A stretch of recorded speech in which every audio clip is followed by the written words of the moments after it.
My name is Gianca Reed, but I go by Jia. My hometown is Tampa, Florida. My site was Chayapum in the Great Eson. My group number was the illustrious 127. My program was Yendi with the Great Kunkupipi. Identify however you choose to define yourself. I identify as African American. In a couple of sentences, what brought you to the Peace Corps? What really brought me to the Peace Corps was my dad. When I was younger, me and my dad had talked about how he had gotten into the Peace Corps, but my grandma threw away the paperwork because she didn't want him to go. And so, since we had been talking about it, it was just something I always I aspired to obtain. Describe one highlight of your service so far. One of the highlights of my service, because I am an RPCV, was that I did 2 murals in the tail end of my service. I did one of the world and one of Thailand. And I also did Zumba classes, and I also got to see the growth that we talk about, how you might not be able to see your progress within those 2 years. I actually got to go back to a campsite and visit some of the students I had done a camp with before, and we had a great time seeing each other, and we also still communicate on Facebook today. Has your identity impacted your service in any way? My identity definitely had impact in my service. I think Thai people were not only scared to communicate with me because I could speak Thai proficiently, they were also scared to speak to me because I was African American and speaking Thai. But once we got over that small hump, the conversation never stopped flowing, and it helped me build my relationships within my community and outside of my community. Has your service impacted how you view and identify yourself?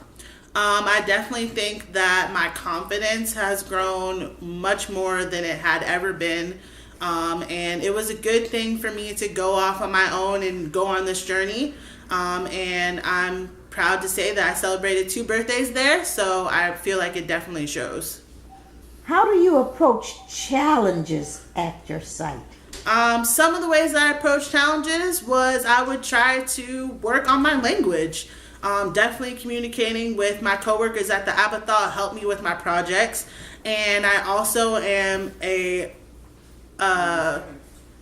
journaler. Like, I journal like crazy, and I'm pretty sure one day I plan on writing a book off of the things I've written within my journals.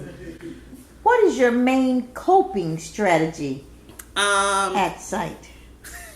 My coping strategies would to be either to read or binge watch Netflix, or of course talk to my PCV family. I mean, that's what we're there for. We all communicate with each other. We're all going through the same things. So who knows us better than each other? What advice can you offer to future and fellow volunteers? Some advice that I would definitely give is to never say no to new opportunities. Every day, while you're at site, while you're out of site, while you're at a conference, while you're at a camp, there's going to be something new waiting for you. So every day is the restart button for sure, like while you're a PCB. If you could go back to the beginning of your service and give yourself some solid advice, what would it be? My advice to myself would to not try to have both my feet in both worlds, aka America and Thailand. Try to plant both feet in Thailand. It's going to take some time, most definitely, to get acclimated to everything that's coming your way, but it is a beautiful experience once you just are present and fully putting in 100% in Thailand. What books are you reading? Currently, I'm reading A Long Way Home, which is based off of the movie Lion. And I also read a book by Ralph Smart. I can't recall the name, but he has a YouTube channel. You guys should definitely check him out. What podcasts are you listening to? I'm not really into podcasts. I have a classic iPod. I'm definitely way more into music, but I do watch TED Talks, and one of my favorite TED Talks is about Burning Man.